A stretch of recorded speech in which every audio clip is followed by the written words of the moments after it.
Nós vamos estudar, neste semestre, nós vamos estudar o livro dos Salmos.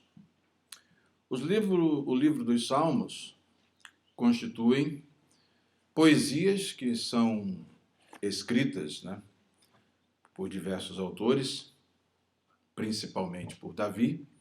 E Davi, então, é o conhecido salmista de Israel. Ele é o grande salmista. E os Salmos, nós temos nele nós temos uma figura preeminente aqui, é o salmista Davi, e temos outros autores como Asaf, temos autores como Emã, Jedutum, que são também autores desse livro, que se compõe de 150 capítulos. São 150 salmos. Eles são o louvor em Israel. Eles são a adoração que é utilizada no culto.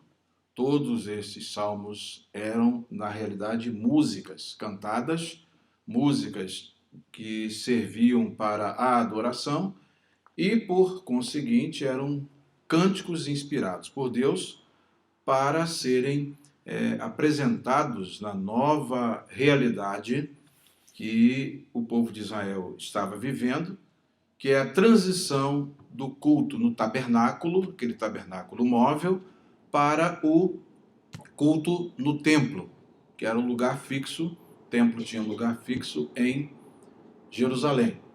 Daí, nessa transição, houve uma evolução, houve uma evolução do modelo da adoração.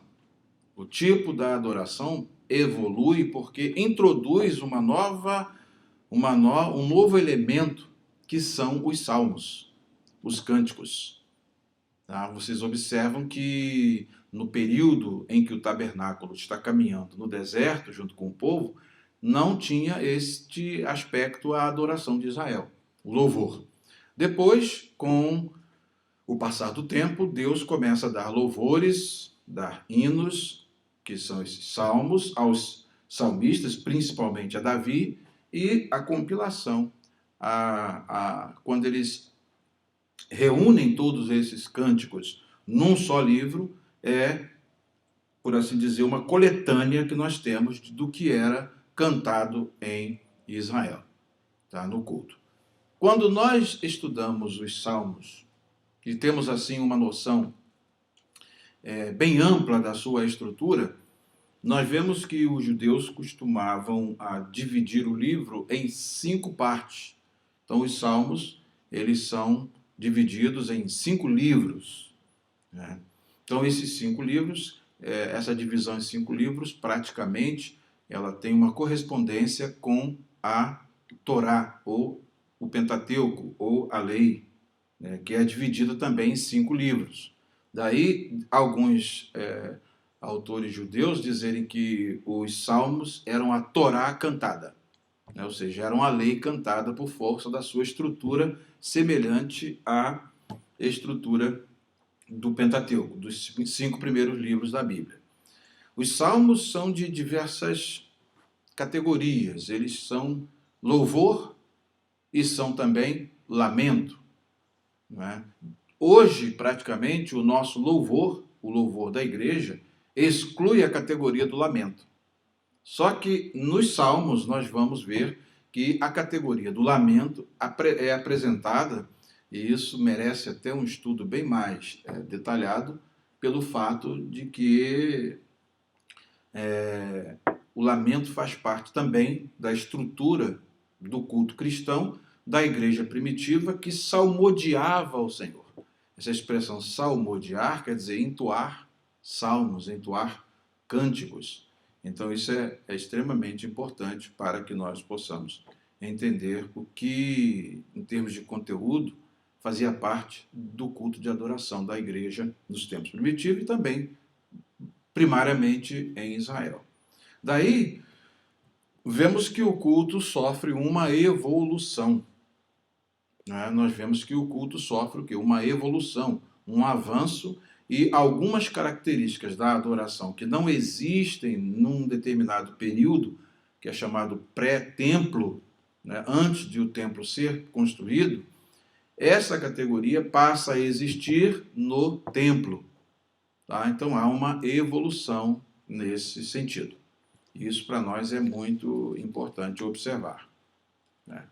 Outra coisa que é importante é nós termos um panorama para a classificação dos salmos.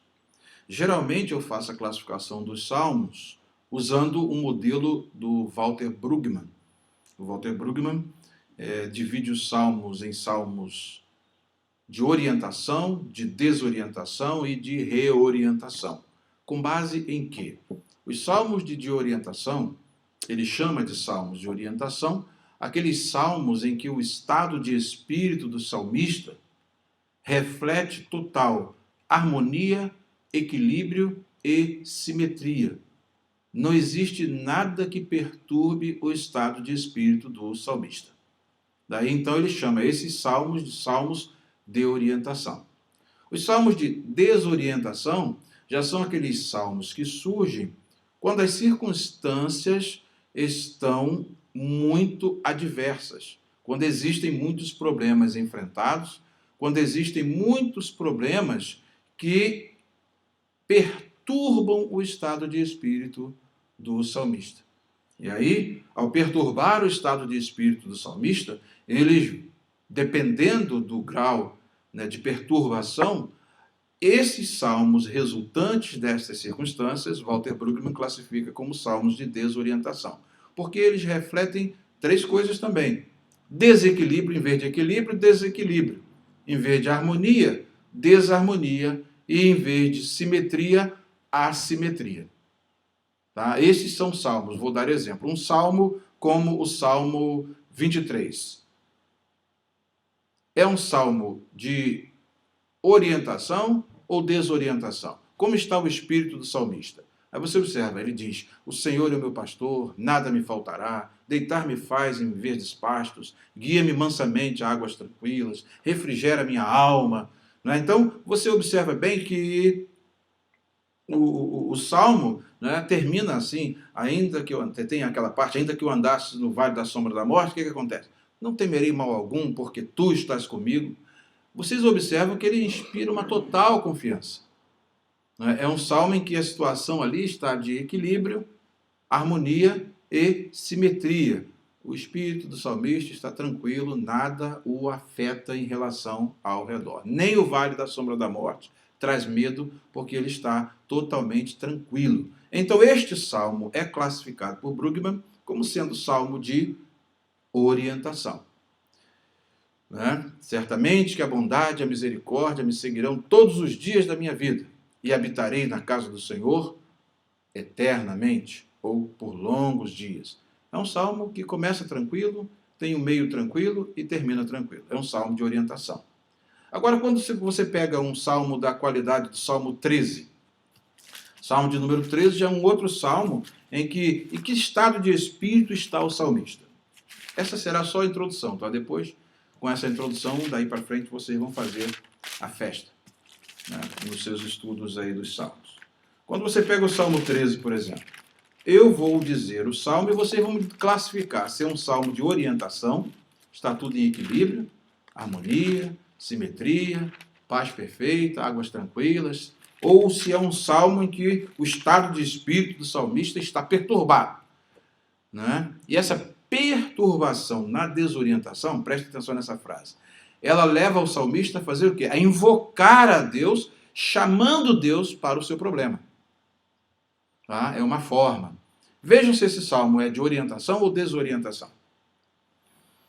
Até quando te esquecerás de mim, Senhor? Para sempre? Até quando esconderás de mim o teu rosto? Até quando consultarei com a minha alma, tendo tristeza no meu coração a cada dia? Até quando se exaltará sobre mim o meu inimigo? Atenta em mim e ouve-me, ó Senhor, meu Deus. Alumia os meus olhos para que eu não adormeça na morte. Vamos lá, você. Salmo de orientação. Sônia? Solange. Solange. Solange, é um salmo de orientação. Está tudo tranquilo, equilibrado, simetria. O espírito do salmista está, respirando as águas tranquilas, bebendo e ventilado, ou está num estado de perturbação, desequilíbrio, desarmonia, assimetria. É orientação ou desorientação? Desorientação. Viu como é que a matriz é fácil? Deu para ver? Assim você classifica os outros salmos. Não é? Existirão salmos que serão uma reunião desses dois elementos. Ele poderá começar desorientado, poderá começar orientado, ele pode entrar numa desorientação e depois voltar para o estado de orientação novamente. Quando isso acontece, de o salmista começar um salmo no estado de desequilíbrio, desarmonia e assimetria, desorientação, e de repente, através do clamor a Deus, as circunstâncias mudarem totalmente, as circunstâncias todas ficarem tranquilas, plácidas por causa da intervenção divina, aí Walter Brueggemann chama esses salmos que dão uma volta quando Deus resolve responder à oração e ao clamor, né? Aí eles passam a ser um salmo de reorientação ou nova orientação. Tá? Então, essa parte em que Deus muda as circunstâncias. Daí, os salmos de livramento são salmos de reorientação. Quando o salmista teve um problema, clamou a Deus, Deus resolveu. Aí, então, quando Deus resolve, o que ocorre? Ele volta à situação de equilíbrio, de harmonia e de simetria. Aí é um salmo de nova orientação. Né? Esse Salmo 13 é exemplo disso. Ele começa numa desorientação e veja como ele acaba. Versículos 5 e 6 dizem: Mas eu confio na tua benignidade, na tua salvação meu coração se alegrará. Cantarei ao Senhor porquanto me tem feito muito bem.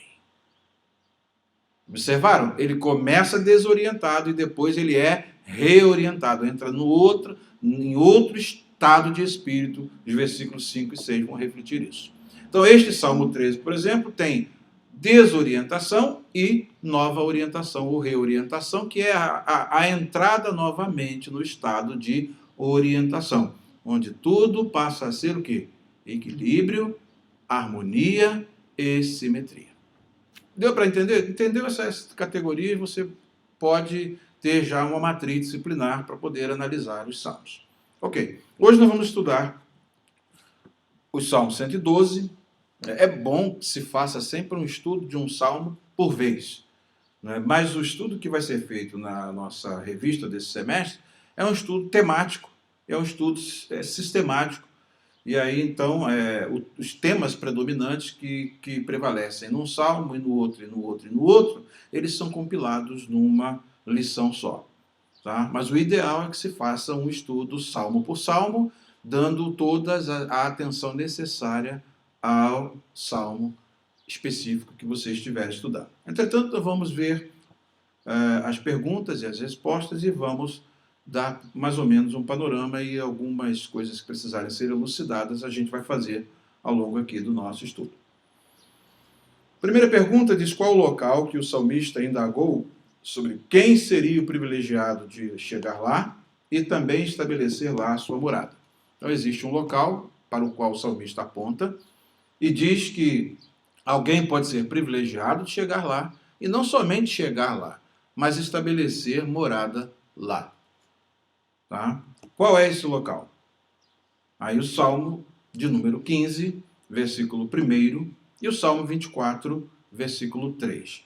Salmo de número 15, versículo 1. Senhor, quem habitará no teu tabernáculo? Quem morará no teu santo monte? Então ele aponta para um lugar em que se pode habitar e morar. E o Salmo 24, tematicamente unido a esse salmo aqui, também, no versículo 3, faz menção ao monte do Senhor. Quem subirá ao monte do Senhor? Ou quem estará no seu lugar santo? Essas duas expressões, subir ao monte do Senhor, habitar no tabernáculo, estar no lugar sagrado de Deus, são referências a quê? são referências na época localizadas, porque tinha, na realidade, o monte que era considerado o monte do Senhor, e referências ao tabernáculo, ao lugar de adoração, ao templo, que também eram considerados os lugares de habitação de Deus. Certo? Então, o monte do Senhor, o tabernáculo do Senhor, o lugar onde Deus habita, é exatamente o lugar onde ele vem para manter comunhão com o seu povo. Ora no monte, como aquele que subiu Moisés, ora no tabernáculo, que era aquele lugar onde, na época do salmista Davi, não estava ainda construído o grande templo, então era o lugar de habitação de Deus. Ora, nós temos o grande templo depois, que foi construído, o templo de Salomão, que foi considerado o lugar de habitação de Deus. Bem, existe então esse lugar de habitação que ele está fazendo menção aqui ao lugar onde Deus mantém comunhão com o seu povo. Tá? Se nós fôssemos avançar a nossa teologia ao longo da Escritura, nós vamos descobrir que no Novo Testamento há uma deslocalização geográfica do lugar de habitação de Deus, que vocês podem ver na passagem de Jesus com a mulher samaritana, né? Quando ela diz o quê? A mulher samaritana diz para Jesus o quê? O que ela fala para ele?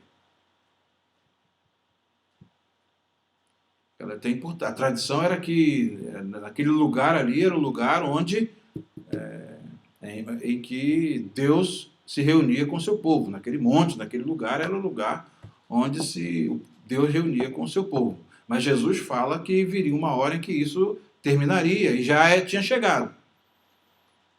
E o que foi que Jesus disse para ela?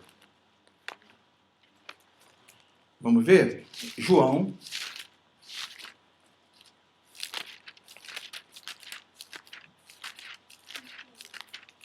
Evangelho segundo João. O episódio da mulher samaritana. Capítulo 4.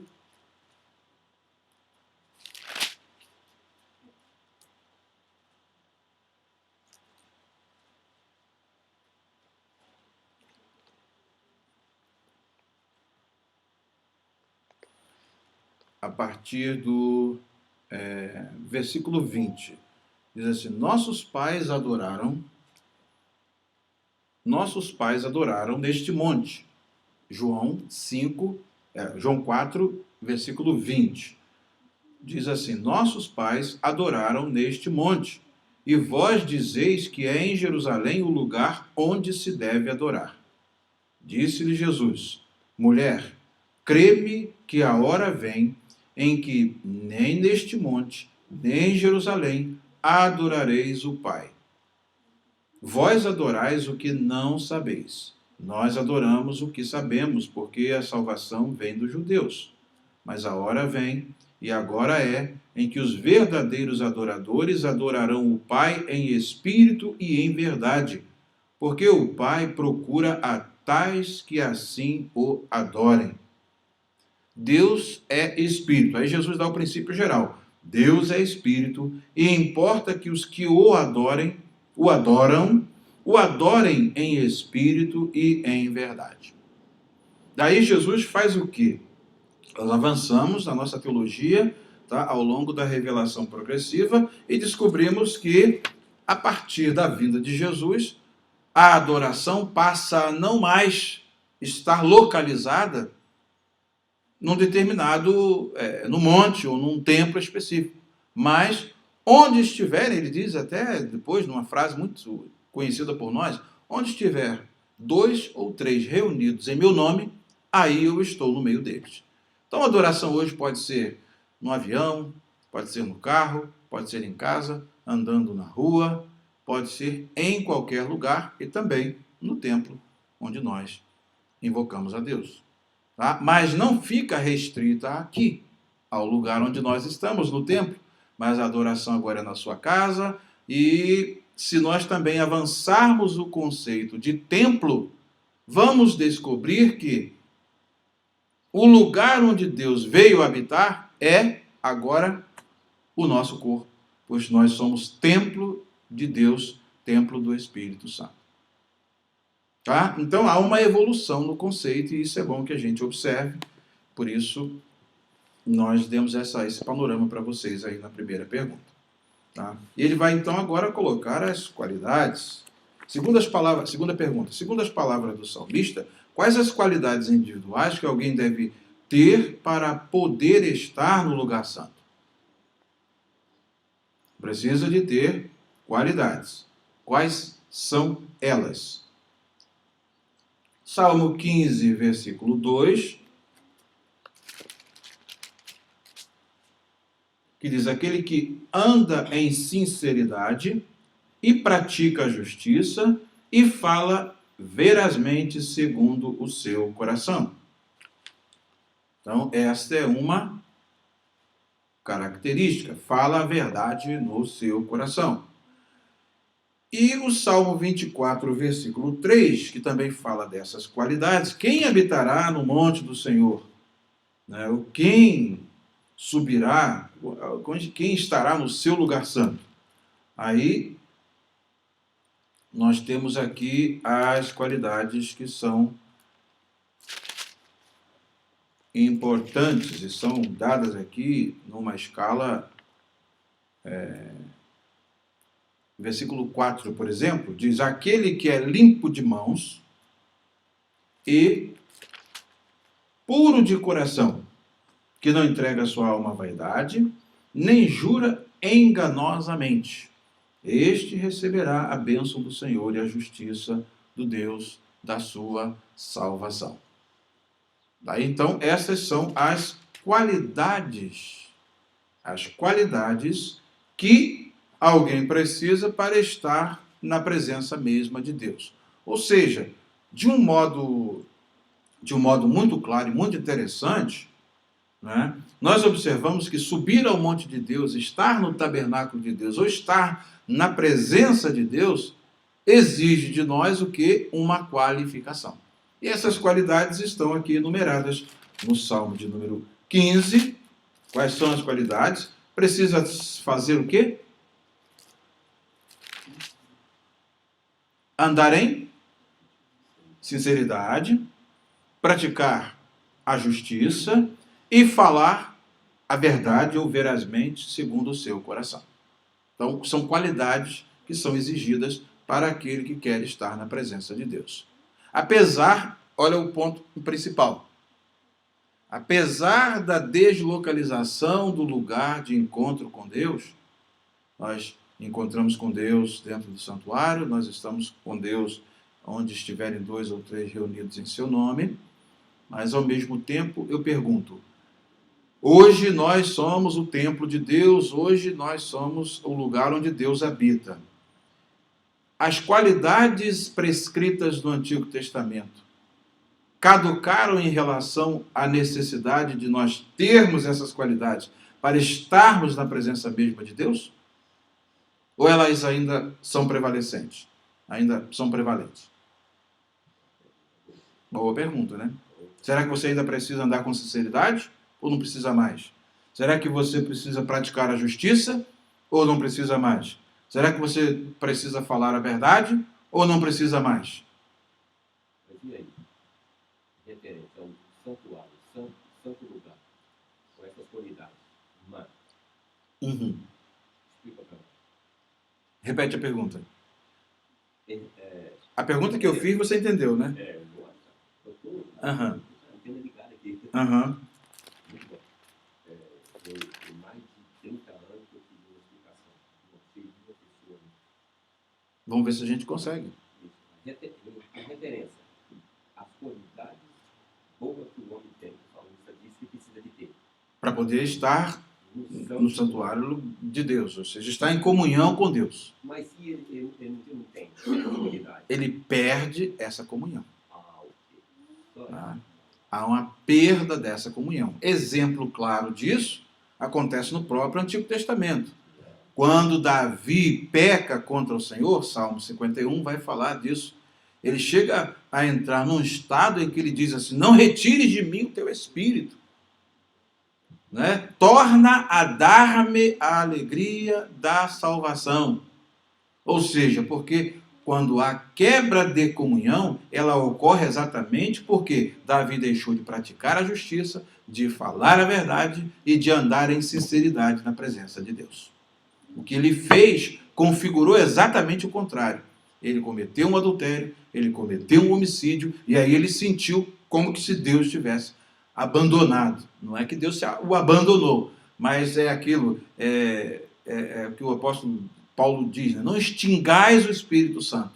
Né? Porque o extinguir o Espírito Santo é exatamente, ele fica numa situação em que ele não atua naquela plenitude quando nós estamos em comunhão com ele, fazendo aquilo que agrada ao seu coração.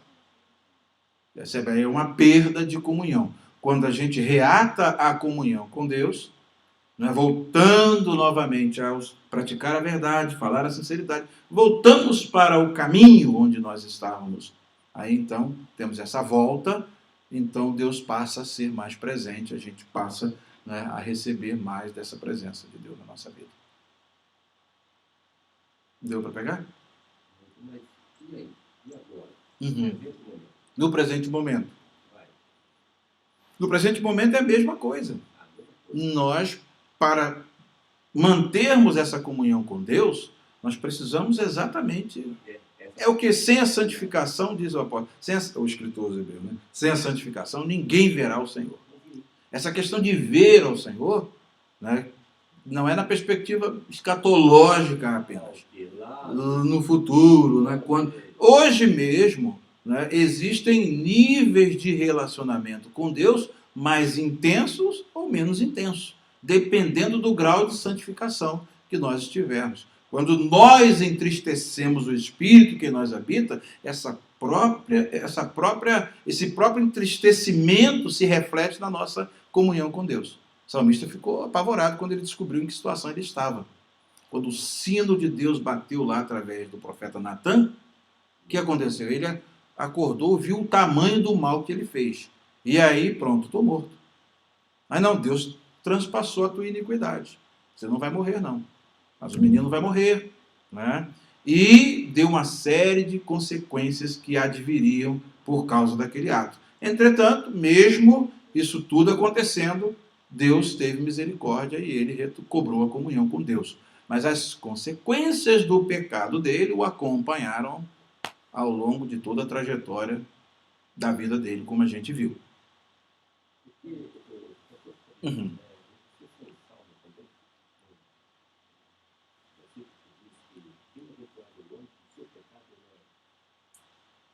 32. Cuja transgressão é perdoada e cujo pecado é coberto. Bem-aventurado aquele a quem o Senhor não imputa pecado. Nessa parte que o Senhor está explicando para nós, uhum. Então, quer dizer, se nós quisermos o bastante, não é o tudo, porque tudo não tem como nós fazer tudo, se quiser o bastante, Deus também ajuda essas coisas, pode sair. Exato.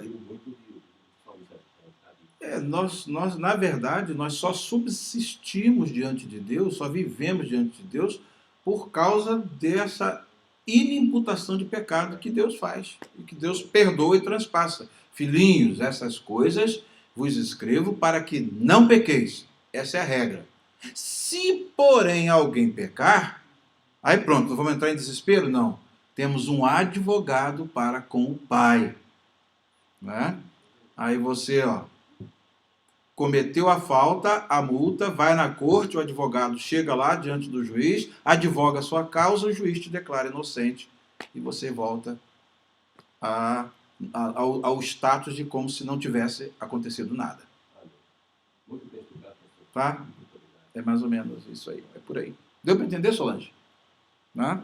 Então, isso aí é só exatamente nós fazendo um diálogo entre o Novo e o Antigo Testamento. Daí, quais são as coisas que não devem ser praticadas por aquele que deseja chegar a habitar no local apontado pelo salmista? Então vamos ao Salmo 15, 3 a 5. Salmo 15, versículos 3 ao 5. Na realidade, nós temos aqui as 10 características daquele... Nós temos aqui como que os 10 mandamentos. Temos várias características que são apontadas para que, se você contar aqui, você vai ver. Aquele que anda em sinceridade e pratica a justiça e fala verazmente segundo o seu coração. Aquele que não difama com a sua língua, nem faz mal ao seu próximo, nem aceita nenhuma afronta contra o seu próximo. Aquele a cujos olhos o réprobo é desprezado, em contrapartida, mas honra os que temem ao Senhor. Aquele que, mesmo que jure com dano seu, não muda. Tá? Aquele que não empresta o seu dinheiro com usura, nem recebe suborno contra o inocente. Eu preguei uma mensagem que está até no YouTube, o antídoto contra o grande abalo. E foi exatamente baseado nisso aqui, no Salmo de número 15. Aqui, se você quiser viver em qualquer circunstância da vida sem ser abalado, aqui estão os mandamentos, as regras básicas, os pilares, os fundamentos para que você nunca seja abalado. Eu diz aqui, quem faz isto nunca será abalado. Daí então, todas essas coisas aqui, vocês veem o nível de praticidade de tudo isso? Aqui é uma cartilha para quem não quer ser abalado. Andar em sinceridade, praticar a justiça. Justiça não é uma coisa apenas para a gente ficar amando e achando bonito, não. Odiar a injustiça não é a mesma coisa que praticar a justiça. Praticar a justiça é torná-la em ato da nossa própria experiência com o nosso próximo. Isso aqui é muito importante, não ser injusto. Falar verazmente segundo o seu coração. São qualidades que são importantes para que uma pessoa não venha a ser abalada. Aquele que não difama com a sua língua, nem faz mal ao seu próximo. Então, o alvo da vida da pessoa não é sim,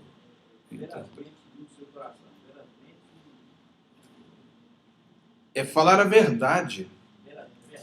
Exatamente, falar a verdade de acordo, não ser aquele tipo de você fala uma coisa, mas não está refletindo aquilo que você realmente pensa. Eles chamam de duplicidade. Você está falando uma coisa, mas na realidade você está pensando uma outra coisa totalmente diferente. Era como aqueles pessoal chegava para Jesus: bom mestre, eu bem sei que tu és mestre, vindo de Israel. Jesus, eu não te conheço, rapaz. Vamos logo ao ponto, vamos ao assunto. Ou então, todo aquele pessoal que chegava para Jesus tentando mostrar nele alguma característica, mas na realidade, por detrás, falava totalmente o contrário. Até o uso da palavra mestre para qualificar Jesus, eles não, na realidade, eles não pensavam de fato que Jesus era mestre. Ou seja, é não ser hipócrita, é ser se ensina ou não. É feio, bonito é bonito. Não dizer que o feio é bonito, nem que o bonito é feio. Percebe? Então isso aí é falar a verdade segundo o seu coração. Falar verazmente. Isso é extremamente importante para que nós não sejamos abalados. Por quê? Porque quando uma pessoa, ela faz exatamente o contrário, ela pode enganar a pessoa com quem ela se relaciona. É o patrão que bajula lá, ou melhor, o empregado que bajula o patrão com algum interesse escuso e tudo mais, mas na realidade, quando chega o patrão fala: mas esse sujeito aí, poxa vida. É o que nós estudamos em Eclesiastes, Você não fica indagando muita coisa não, porque daqui a pouco você vai descobrir que o seu servo fala mal de você. E você também não pode dizer nada que você fala mal de outro.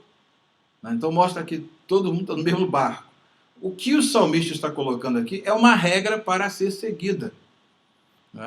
E é exatamente isso que vai ser reiterado no Novo Testamento. Seja o vosso falar sim, sim, não, não. O que passa disso é de procedência maligna. E quando Jesus qualificava aqueles líderes de hipócritas, aquele capítulo 23 de Mateus, você vê quantas vezes aparece a palavra hipócrita. Hipócrita era, na realidade, aquele que vivia o cenário de muitas personagens. Inclusive, ele acaba ficando com o drama do artista. O artista, por exemplo, cinematográfico ou televisivo, que trabalha encenando peças teatrais, tudo, quando ele faz aquela encenação, ele por assim dizer, ele incorpora os atributos daquela personagem e vive de tal forma, que depois ele chega a uma fase da vida que ele entra em crise, ele não sabe quem ele é. Ele mesmo não sabe quem ele é. Então, vocês já perceberam bem, Vocês já perceberam bem quando um artista faz um filme, como é que ele tenta ser aquela personagem ali do filme, e você diz, poxa, o Denzel Washington, nesse filme aí, ele é o bad guy. Ou aquele filme, ele é o indivíduo bom, idealista. Então, o que acontece? Essa pessoa que vive um papel ruim, outro papel mal, depois ele fica, quem eu sou? Eu sou o bad guy, eu sou o good guy, quem que eu sou? Sou o bom menino, o mau menino, sou o bom rapaz, o mau rapaz. Quem eu sou? Sou a boa moça, a má moça, quem eu sou? Então entra nessa situação. O que ele está dizendo é exatamente para nós sermos uma única pessoa. Não temos duas faces, nem três faces, nem quatro faces, como os artistas. Isso era a qualificação da hipocrisia, na época passada. A hipocrisia era exatamente isso, representação de papéis. Então, hoje, o que ele está dizendo aqui é para nós sermos pessoas sinceras. Ao dizer sinceridade, automaticamente a sinceridade vai estar de acordo com o que está na segunda parte, que é fala veramente segundo o seu coração. Ou seja, ele não está falando que a boca está dizendo uma coisa e o coração está no mundo interior, está maquinando, está pensando outra totalmente diferente. Isso aí é, como ele diz, hipocrisia. Então isso é muito importante. Daí essas qualidades, eu pergunto, elas precisam viver e ser, elas são pré-requisitos hoje válidos?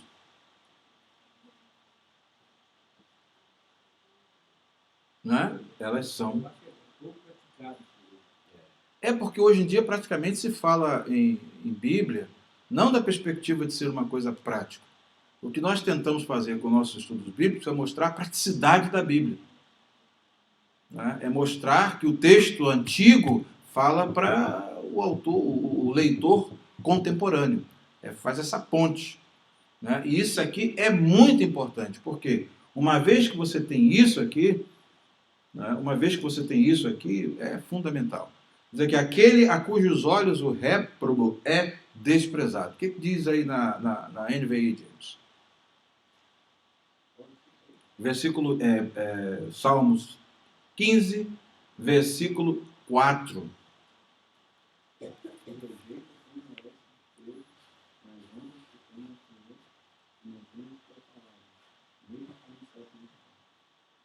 Aí é uma coisa impressionante. Rejeita quem merece desprezo. Hoje em dia tem pessoas que merecem desprezo e são honradas. Não é a regra da sociedade aí? Quanta gente que merece um total desprezo e, no entanto, elas são honradas. E é uma inversão de valores tão grande, que o companheiro de ladrões geralmente é o quê?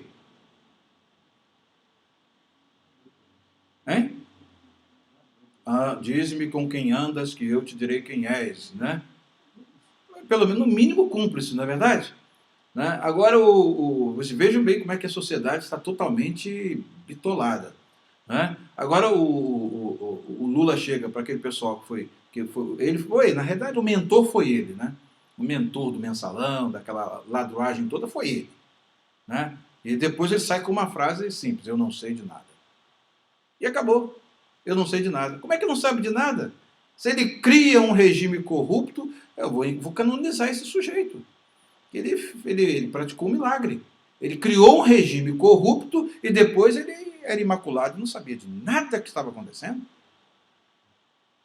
Seus confrades lá faziam as coisas sem ele ter nenhuma noção do que estava acontecendo. Tem que ter muita fé, né? Eu proporia a canonização, fazer um concílio para a canonização de São Lula. O indivíduo cria um sistema corrupto, vive dentro do sistema corrupto e se mantém imaculado. Eu não sei de nada. Depois, mais à frente, sai do governo e tudo mais, agora chega e diz, os companheiros que estão, né, presos. Na realidade, não existiu mensalão. Peraí, não existiu mensalão. E agora ele é companheiro daquele bando de ladrões? Mas se ele é companheiro de ladrões, quem ele é? Como disse o Jô Soares, prenderam só os 40 ladrões, ficou faltando Alibaba. Alibaba é ele. Percebe? Mas o Jô Soares falou isso aí para quem tem cabeça para pensar, né? O que eu quero dizer é exatamente o seguinte, né? O réprobo, o desprezível, precisa ser o quê? Desprezado. Mas os que temem ao Senhor, esses merecem ser honrados. E o que a sociedade contemporânea faz? É exatamente o contrário. Honra o réprobo, tá? E desonra quem merece respeito. Percebe? Porque há uma inversão total de valores. Daí, pelo que ele não se envergonha, o Lula não se envergonha de chamar os seus amigos de companheiros. Ora, se ele é companheiro de ladrões, né, ele está no Salmo 50. Vejo o ladrão, tu consente com ele. Né? Então, é a mesma coisa. Farinha do mesmo saco. Percebe? Então, o que o salmista está dizendo é exatamente o seguinte. Qual é a fórmula para você não ser abalado? Aí é que entra. Aqui está uma postura, não é diante de quem me vê pelo lado de fora, mas é quem me vê por dentro. É exatamente nessa perspectiva aí que eu sou ou honrado ou desonrado, ou aprovado ou desaprovado. É uma esfera de relacionamento que não tem bonitinho para Deus. E Deus passa a mãozinha sobre a cabeça de quem está errado e, né, Deus, a postura dele é, está errado, tem que consertar. Está certo, recebe o seu louvor. Tá? O maior exemplo eu acabei de citar aqui agora. Davi, né? Pecou com a mulher do seu maior companheiro, Urias, adulterou com ela, tentou camuflar o pecado, pensando que, bem, vamos camuflar o pecado, vamos esconder isso aí, porque está tudo bem, não tem problema nenhum. Não tem problema? Né? Quando Deus manda o profeta lá, o que o profeta chega? O profeta vai lá para quê? Com que finalidade? Vai Natã lá na casa de Davi. Para mostrar para ele que estava amortecido pelo pecado, porque não só adulterou com a mulher, mas tramou o assassinato do marido da mulher. Percebe? Crime hediondo. E para Deus o nome é esse, é crime hediondo. Ele não chega lá para Natã, né? Se ele tivesse encoberto o pecado conforme ele estava pretendendo, tudo direitinho, ninguém sabia de nada, foi uma coisa que aconteceu intrapalácio, né, dentro do palácio, tudo escondidinho, né, foi feito por um trâmite que Urias provavelmente morreu sem saber de nada, né, então está tudo bem. Está tudo bem? Não. Todas as coisas estão nuas e patentes perante os olhos daquele com quem devemos de tratar. Esse é um princípio que você pode aplicar retroativamente. Quando chega a hora, Deus chega, contou uma parábola para ele, né, para mostrar que um rico pegou a cabrinha, né, a cordeirinha do pobre, né, e sacrificou a cordeira do pobre, e ele tinha outras para poder sacrificar, mas escolheu exatamente a do pobre. Aí eu pergunto para Davi, o que esse homem merece? Esse homem é digno de morte. É mesmo? É. Esse homem é você. Este homem és tu. Aí pronto, aí pintou o retrato segundo Deus. O retrato segundo o homem estava tudo tranquilo. Estava tudo tranquilo, sem nenhum problema. Se fosse camuflado, como muitas vezes acontece dentro das sociedades ao longo da história, está tudo camuflado, tudo direitinho, está tudo bem. Pensam, mas aos olhos daquele com quem nós devemos de tratar, não estava. E aí ele foi lá para mostrar que ele é justo. Tá? Porque ele chega, Davi é meu amigo, é o doce salmista, eu coloquei ele na posição de rei, eu não vou expô-lo a um escândalo desse, público. né?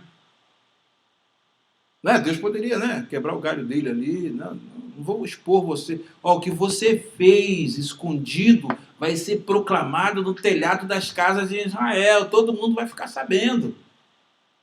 Esse é o Deus da Bíblia. Tá? Não escolhe as falhas dos seus heróis. É justo. É isso que é justiça. O conceito de justiça é isso. Percebem? Né? Aí ele chega e diz, olha, tem mais, você aguarda, tá? Aguarda porque dias virão, né? E promete a ele coisas tremendas que virão, que acontecerão mais à frente da vida dele, que ele viu amargar até o final da vida. Né? Mas o Senhor transpassou o teu pecado e não imputou, e você não vai morrer. Mas no que diz respeito ao que você fez, por causa da tua posição, por causa da tua responsabilidade, sua vida está poupada. Mas ela não vai ser mais a mesma daqui para frente. Foi muito provado, duramente provado. O filho se levantou contra ele, ele perdeu o filho. Foi uma desgraça total. Né? Lá na frente. Então, exatamente, né, isso aqui é importante para nós pelo fato de nós, né, podermos ter uma noção de que lidar com Deus é lidar com alguém que vê o nosso interior, e a gente pode tomar isso como um princípio muito importante para que nós honremos aqueles que temem o Senhor e também procuremos fazer o quê? Ser honrado de Deus. Aquele que me serve, né? Onde eu estiver, ali estará também o meu servo. E dizia, aquele que me serve, meu Pai o honrará. Então isso é muito importante. E por que a gente vê na história do povo de Deus, né, Deus desonrando tanta gente passando, né, por situações assim, de desonra muito grande? Alguns líderes sofrem por causa dos seus pecados. Outros acontecem porque Deus está provando. Uma coisa é a aprovação, outra coisa é a correção de Deus. Que aí a gente não pode generalizar. A gente tem que ter aquela atenuante que quando nasceu aquele menininho cego, que chegam para Jesus e perguntam, por que esse nasceu cego? O pai dele pecou, a mãe pecou, e Jesus falou para ele o quê? Não, nada disso. Isso aconteceu por quê? Para que se manifestasse nele a glória de Deus. Então tem coisas que Deus tem um propósito, né? Tem um propósito. Por que aconteceu? No momento certo, a glória de Deus vai se manifestar. Aí você tem que ficar na sintonia. Por que Gabriel nasceu assim com tanto problema? Né, Solange? Quantas vezes você pergunta lá, por que, meu Deus? Não é? E aí o que acontece? Na hora certa, a glória de Deus vai se manifestar. A glória será maior. Percebem? Então é exatamente nisso que Deus vai nos mostrando as coisas e a gente vai aprendendo a lidar com Deus. Gente, a coisa mais linda que existe é saber lidar com Deus. Né? E aí a gente não pode confundir a aprovação, tá, com uma correção. Existe a aprovação que ela vem com um objetivo. E o objetivo é exatamente o quê? A glória de Deus se manifestar. Aí, quando o Senhor dá a prova, Ele passa na prova conosco. Né? Deus passa na prova conosco, nos dá a condição de nos manter na fé. Então você vai ficar o quê? Consciente de que Deus está passando na prova contigo. Quando você se sente totalmente abandonado, sem forças, sem condição de encarar aquele problema que Deus enviou, aí o que ocorre? Aí você fica em desespero. Mas quando você sabe que o Senhor está com você, que o Senhor está te visitando, que o Senhor está te confortando, que o Senhor está dizendo, calma, na hora certa vem o meu agir, aí pronto, você está passando no colo de Deus. Eu passei provações, né, que depois eu olhei para trás assim, o Senhor falou para mim, usando um profeta, e disse assim, ungido, né, todos têm visto que eu tenho te ajudado, que já passaste, eu tenho te ajudado. Na realidade, o Senhor falou, não, digo melhor, eu tenho te carregado no colo. Aí eu vejo, né, igual Pegadas na Areia. Lembra daquele poema, Pegadas na Areia? Quando chegou um determinado, o indivíduo olhou para trás e viu os dois pés ali caminhando. Né? Aí chegou um determinado momento, só tinham 2 pés. Né? Tinham 2 pares. Um lado e do outro. Tá? Depois sumiu, só ficou um andando. Por que naquele trecho ali só aparecem 2 pés ali andando? É porque naquele trecho ali eu te carreguei no colo. Exato? Então, provação é exatamente isso. E é para a gente entender também, não qualificar tudo como sendo, Deus está me amaldiçoando, não é nada disso. A gente tem que entender a coisa. A aprovação vem para a glória de Deus. Deus tem um propósito específico. A melhor coisa que a gente faz na aprovação é entender, Deus, para que o Senhor está me provando? Qual é o fim do túnel? Aí quando a gente pergunta a Deus, Deus responde, aí pronto. Né? Então, é igual o irmão que estava lá no Brasil. Ele sofreu um acidente que quase perdeu a perna. Né? Quase perdeu a perna. Mas foi um acidente grave mesmo. No Zoel, evangelista Zoel. E nesse acidente, a perna dele ficou esmagada. Ele bateu com um carro de transporte de valores, né? Bateu numa pilastra, o carro amassou todo, arrebentou o pé dele e ficou todo esmigaçado. Ele teve que fazer implante, ficou um negócio feio mesmo, inchadão. Aí eu estava lá numa festa bem distante do Rio de Janeiro, não sei se foi Ponte do Silva, estava bem distante, pelo estado de Minas Gerais, o Espírito Santo. E eu cheguei para perto dele assim, olhei para ele, né? Parece que eu li assim, as indagações dele, né? Para que Deus tinha acontecido aquilo. Aí eu, assim, vi aquela intuição, falei com ele, o que você prefere? Você quer que Deus te cure ou você fica curado depois de ser aposentado? Aí ele, não, Deus só vai te curar depois que você ficar aposentado. Fica tranquilo, passa na prova. Ele estava numa situação mais ruim mesmo. Você olhava para ele assim, aquela perna dele ali era amputação e mais nada.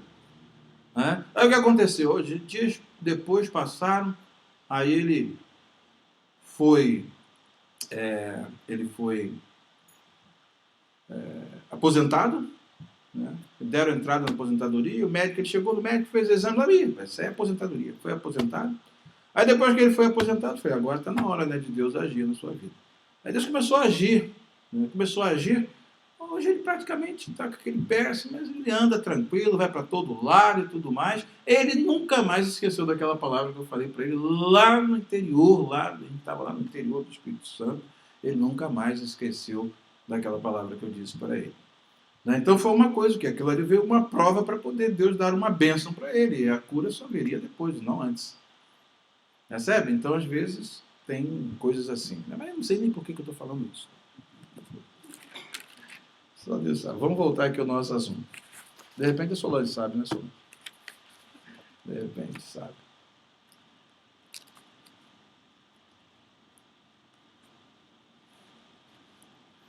O Salmo de número 24, versículos 4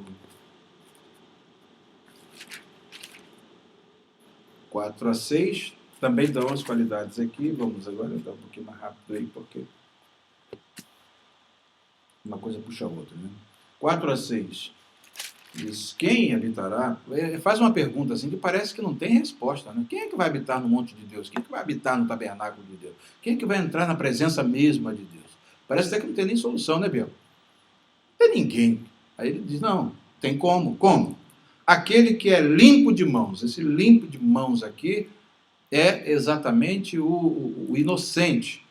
Fazendo uma pesquisa aqui nesse versículo, a gente vê que a palavra que é traduzida aqui, do hebraico, ela aparece em diversos outros textos e o sentido básico dela é exatamente aquele que é inocente, que não tem a imputabilidade do pecado sobre si, porque ele é culpado de uma coisa que acontece. É aquele que é limpo de mãos, não tem nada que possa acusá-lo de, nisso aí eu sou culpado.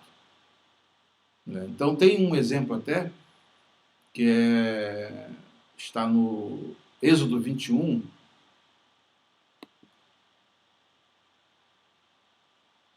a palavra naqui, em Êxodo 21, versículo 28. Você vai ver um episódio para dar exatamente o sentido dessa inocência, de que como a pessoa é limpa de mão, que ela não teve nenhuma participação. Né? Veja aí, Êxodo 21, versículo 28.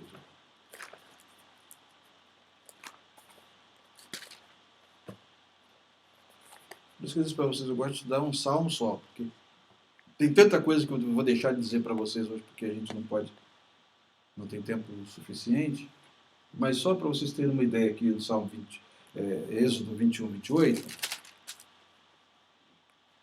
fiz uma pesquisa aqui em quase 1 segundo, o Logos me dá todas as ocorrências desta palavra que é utilizada neste Salmo, e uma delas que ilustra isso é o 21, 28 de Êxodo. 21, 28, deixa eu ver. 21, 28. Quando...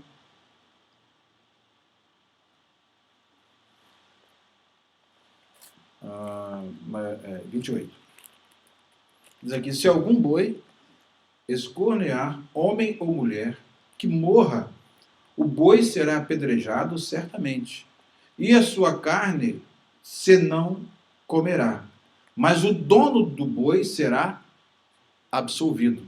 Aqui a palavra absolvido é exatamente naqui, a mesma palavra usada no Salmo de número 24. Ser limpo. Nesse caso específico, ele não tem culpa nenhuma. Né? Ele não podia prever a ação daquele boi, ainda que cause a morte de alguém. Então, o princípio legal aqui o absolvia pelo fato de ele é o dono do boi, mas ele não é responsável pelas ações do boi. Principalmente quando o boi age assim, de modo alienado e faz uma atrocidade dessa. Aqui diz a lei que ele não será culpado. Tá? Ele não será culpado, ele será considerado inocente. Tá? É exatamente o sentido aqui de naqui no Salmo que nós estamos estudando, o Salmo 24. Tá? Isso é bom a gente saber.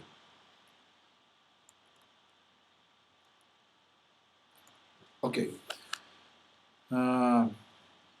Puro de coração e não entrega a sua alma à vaidade. Aqui é outra palavra que não é a mesma de Provérbios, de Eclesiastes, que nós estudamos. Mas o entregar a alma aqui à vaidade, a palavra aqui tem sentido de falsidade, daquilo que é falso. E está exatamente em consonância do que está na frente. Nem jura enganosamente. Quem faz isso? Nunca será abalado, no Salmo de número 15, e aqui, o que diz? Este receberá a bênção do Senhor e a justiça do Deus da sua salvação. Daí o que acontece? Para ele ser limpo de mãos, de onde vem essa limpeza de mãos?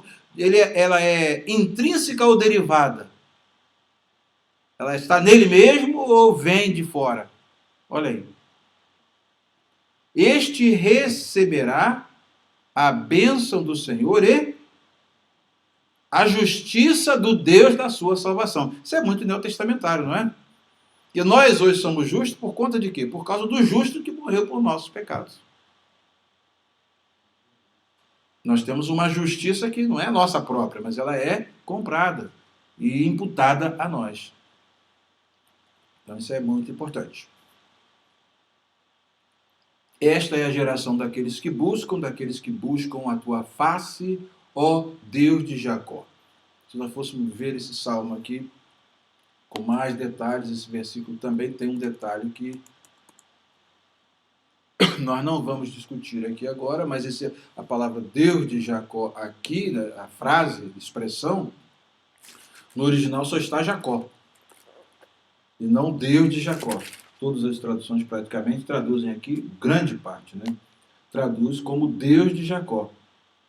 E também há uma utilização de vozes aqui alternantes, em que a primeira parte daqueles que buscam a Ele, e daqueles que buscam a tua face. Há uma mudança aqui de referente. Daqueles que buscam a Ele, tá? E daqueles que buscam a tua face. Aí vem Jacó, e não Deus de Jacó. Aí cabe uma pergunta: o que o salmista quer dizer com isso? Quem é esse Jacó? Que é o Israel. Mas por que ele usa essa expressão? Deixa uma perguntinha para vocês aí, fazendo uma pesquisa. Né? Essa é muito boa.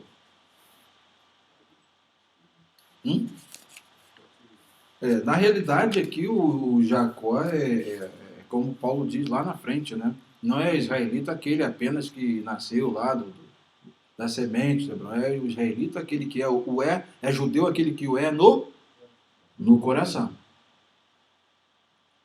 Então, esta geração aqui é a semente daqueles que seguem a Jacó na perspectiva daquela busca de Jacó e também do relacionamento que Jacó tinha com Deus, que é para nós a coisa mais maravilhosa pensar que Deus não se envergonha de ser chamado Deus de Jacó.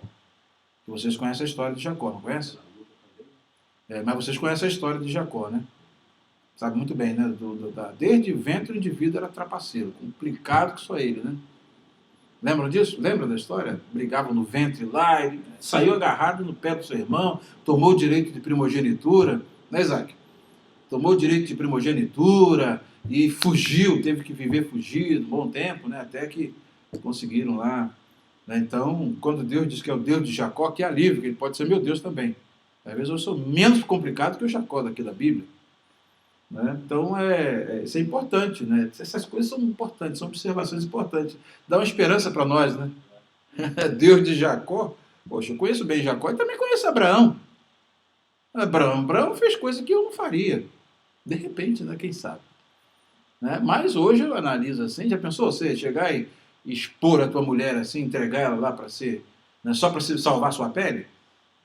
Foi o que ele fez, entregou Sara lá e eu vou me livrar. Eles vão pensar, eles vão dizer, você é bonita, então eles vão querer você aí, e aí vão me matar por causa de você. Então você vai lá para lá e eu vou ficar aqui. Que protetor de esposa é esse, gente? É Abraão, o nosso pai Abraão.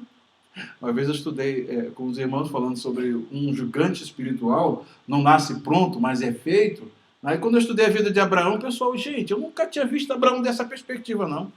Falei, rapaz, você entregar a tua mulher para um bando de sujeitos só para se livrar a tua pele e te expor a tua mulher a ser abusada para poder salvar a tua pele? E se Deus não chega lá e fala para Abimeleque, olha, esse homem é profeta, né? Diz para ele o que ele é, que ele nem sabe o que ele é. Né? Que o perigoso aqui não é você, é ele. Aí o Abimeleque que vai falar, rapaz, por que você não disse que essa era a tua mulher? Você fez quase a gente pecar aqui, e Deus, se Deus não faz uma intervenção aqui e me mostra que você é profeta, agora ora por nós aí para essa maldição sair de cima de nós. Assim, vem Sara, vem para cá, minha filha, vem. Oh, meu Deus, tem misericórdia do Abimeleque aqui. Agora some daqui do nosso meio aqui, porque você quase arruma um problema para nós. Seríssimo. Entendeu? Não, nem se conhecia.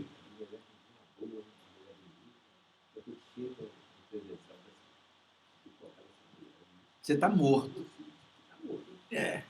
E Deus é que tem que dizer lá para ele, mas o profeta estava ali. Esse homem é profeta. Diz para ele que ele é profeta. Às vezes a gente não sabe quem que nós somos, né? Então a gente precisa de ter um Abimeleque para poder chegar e dizer quem nós somos. Brincadeira? Então é exatamente quando Deus chega e eu sou o Deus de Abraão, de Deus de Isaac, Deus de Jacó, né? Então, essas coisas aí que a gente percebe e vê que Deus é muito, né? O que não é por causa deles, não, é porque Deus faz o que Deus faz deles, a despeito deles, né? Então isso é muito importante. Então isso para mim é uma confiança, isso traz para mim um alívio enorme.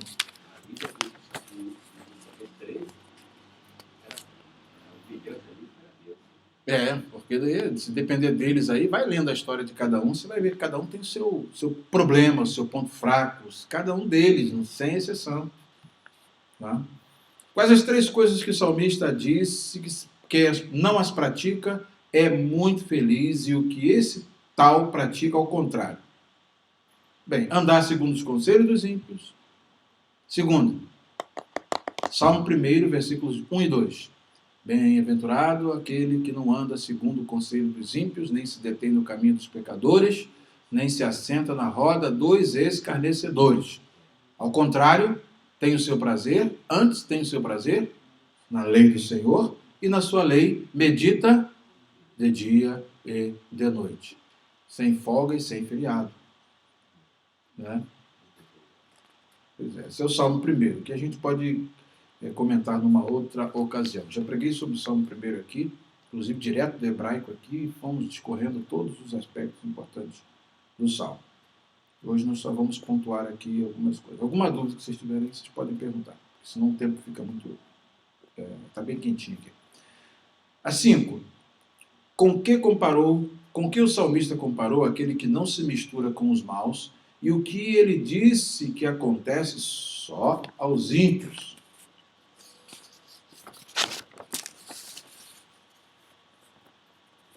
Aí vem o Salmo 1, versículos 3 a 5. Qual é a consequência de não andar segundo o conselho dos ímpios, nem se deter no caminho dos pecadores, nem se assentar à roda dos escarnecedores?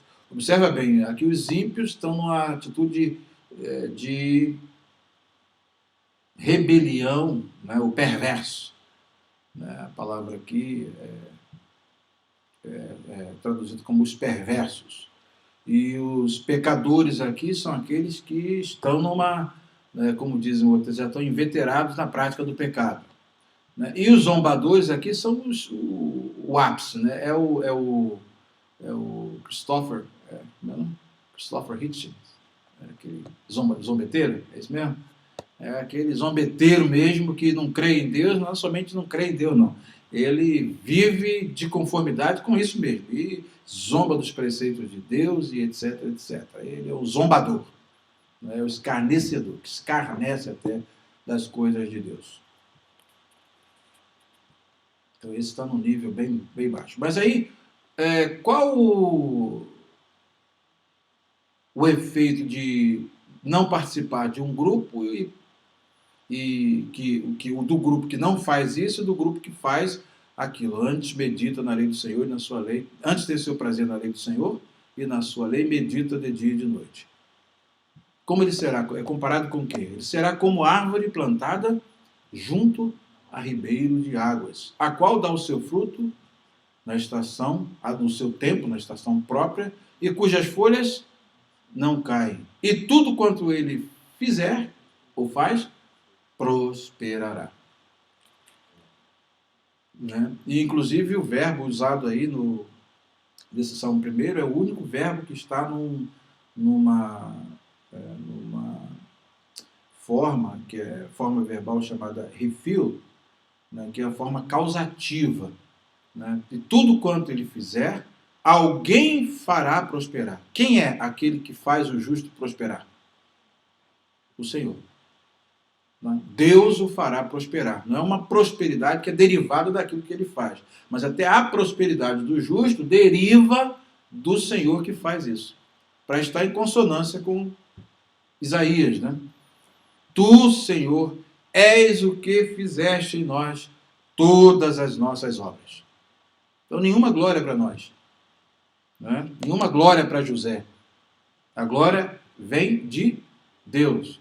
Ele não andou segundo o conselho dos ímpios, né? Se ele aceitasse o conselho da mulher de Potifar, tinha naufragado. Ele teve seu prazer na lei do Senhor, na sua lei meditou de dia e de noite, foi para a cadeia, mas o Senhor esteve com ele, e depois ascendeu ao trono do Egito, porque Deus era, diz assim, porque Deus era com José.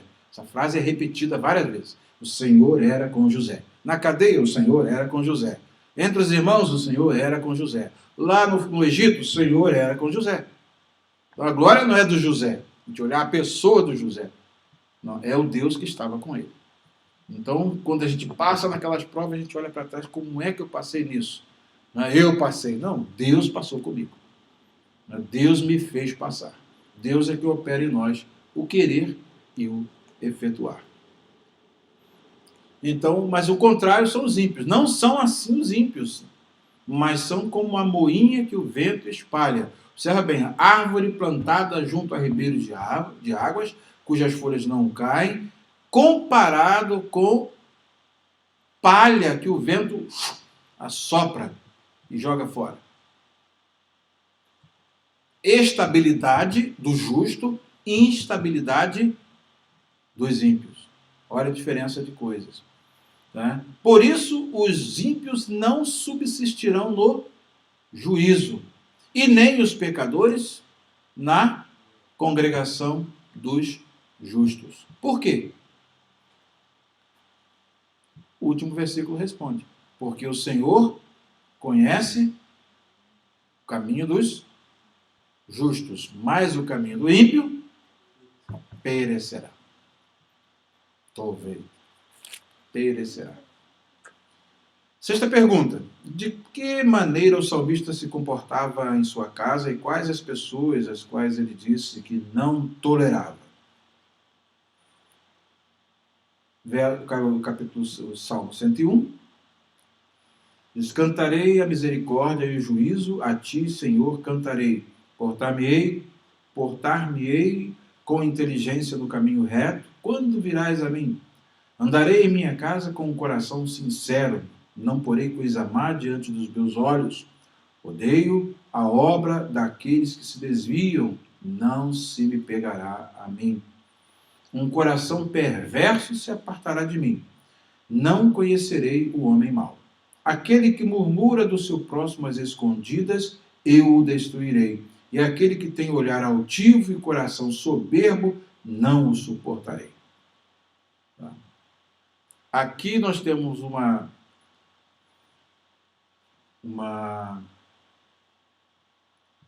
versículo 5 aqui é prescritivo para nós.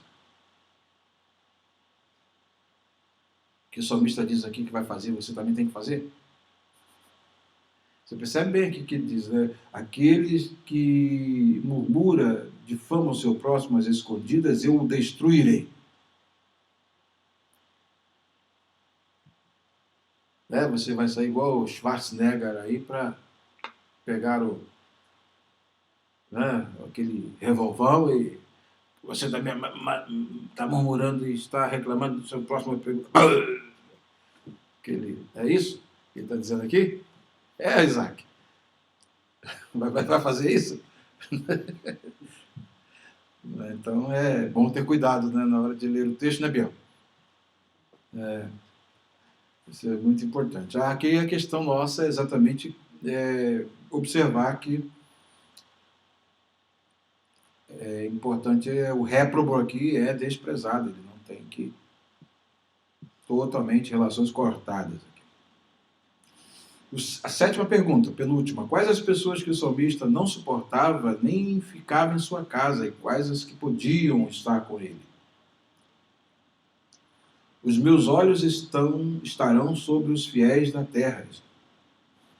Salmo de número 101, versículos 6 a 7. Vamos lá.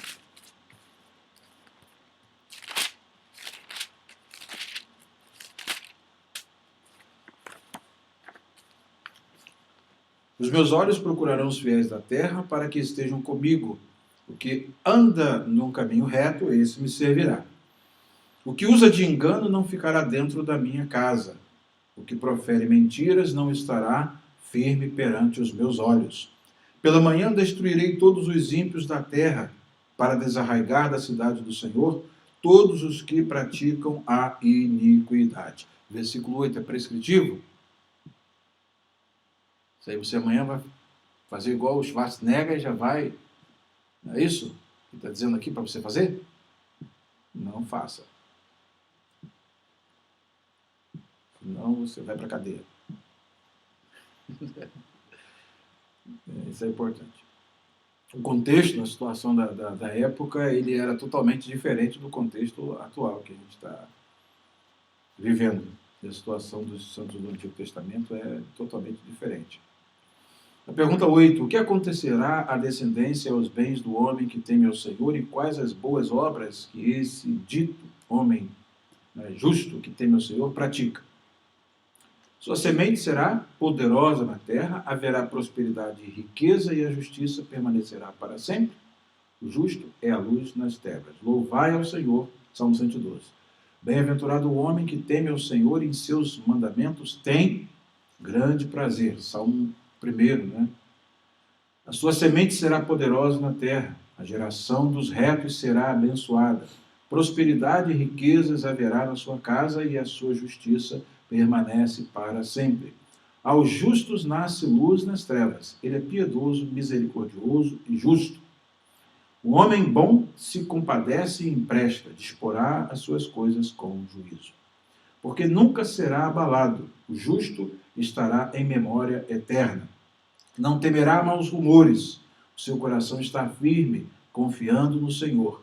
O seu coração está bem confirmado.